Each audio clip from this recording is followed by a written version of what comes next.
Hi, it's Jon Mitchell, Mayor of New Bedford, and this is another installment of the Mayor's Weekly Update.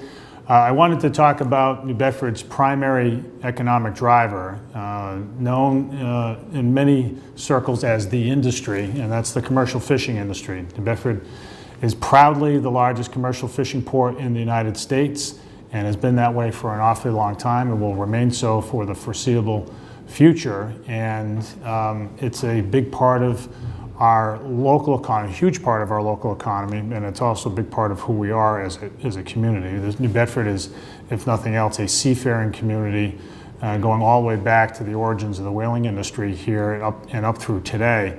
And but it is an industry that is heavily regulated, and an industry that where both the economics and the regulations complicate matters for our fishermen. And so in my role as mayor, I see my job in part to go to bat for the industry where I can, because it matters an awful lot to an awful lot of people here.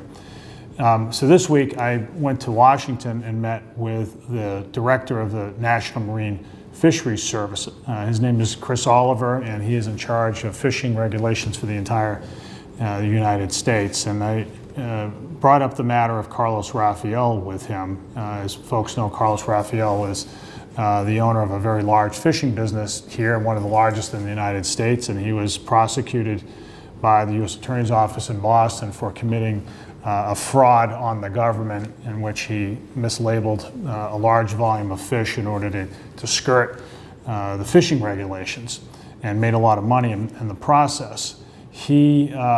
The problem with the case, as you've probably heard, is that his permits to fish may be subject to either forfeiture or revocation by the federal government, and that might mean that those permits might, the landings, the fish that is landed based on those permits might go to other ports or might be eliminated entirely. We don't want that to happen because there are so many other businesses that rely on those fish coming in. So over the last few months, we've been advocating. I've been advocating for an arrangement whereby those permits could remain here in New Bedford and for Carlos to be removed entirely from the fishing business. And so that was the case that I took to Chris Oliver this week, and that I will continue to advocate for. Our fishing industry, there are a number of folks who depend on those landings, especially crew members, and there are a number of crew members who have already suffered as a result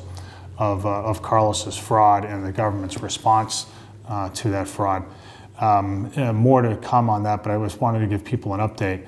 The other big thing this week was a very stark and tragic reminder of just how dangerous the commercial fishing business is. We lost two fishermen this week, Mike Roberts and Jonathan Sareva, and our thoughts and prayers go out to their families. It's just such a sad occasion, especially around the holidays, that something like this would happen. We're so grateful that the other two crew members were rescued by other boats, and we're appreciative of the work that those crews and the Coast Guard did to try to find the two missing fishermen.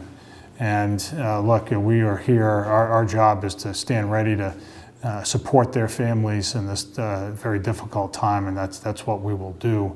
But it also underscores just what a dangerous job it is and how much we appreciate what the fishermen do to bring home the bounty of the sea, as they say.